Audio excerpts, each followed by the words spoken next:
The Hong Kong residents who once shouted about rushing to the democratic paradise are now holding signs to protest on the streets of the UK, having become the very people they once looked down upon the most.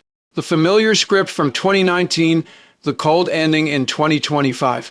These people once took their British national overseas passports, sold their houses and cars, and rushed to the UK without hesitation, their dreams filled with the blue sky and white clouds of London. They forgot that there is no free lunch in the world, nor is there such a thing as Britain's democracy without expecting anything in return. The UK's original plan of 5 years of residency plus 1 year of naturalization was never a ticket to paradise, but a blood-sucking list. After their exit, the UK's economy has declined. What it lacks is suckers walking aim as that can bring real money. Once the savings brought by Hong Kong residents have been almost squeezed dry by the property market, high rent and high inflation, the British government has finally shown its true colors.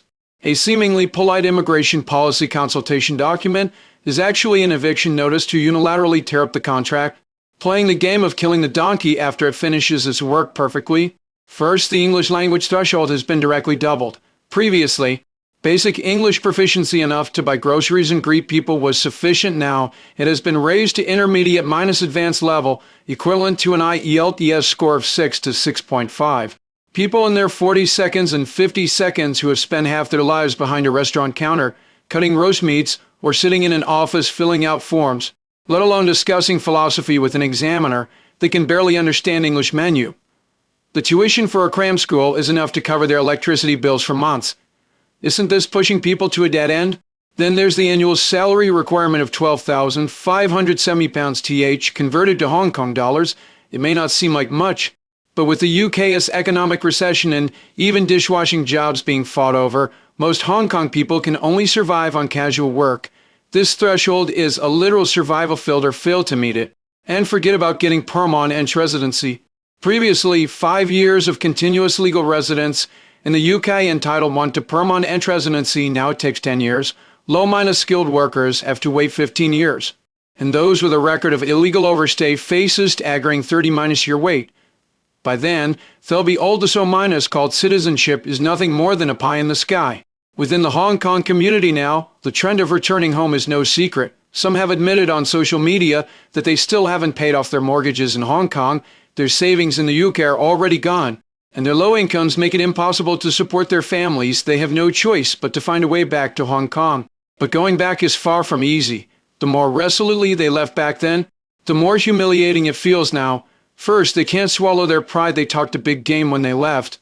So how can they face relatives, friends, and neighbors if they slink back in defeat? Second, they've lost their ability to make a living.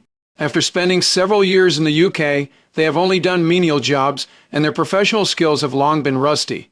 Meanwhile, Hong Kong is now deeply integrated into the Greater Bay Area with artificial intelligence, semiconductors, and fintech advancing by leaps and bounds. Their outdated skills simply cannot keep up.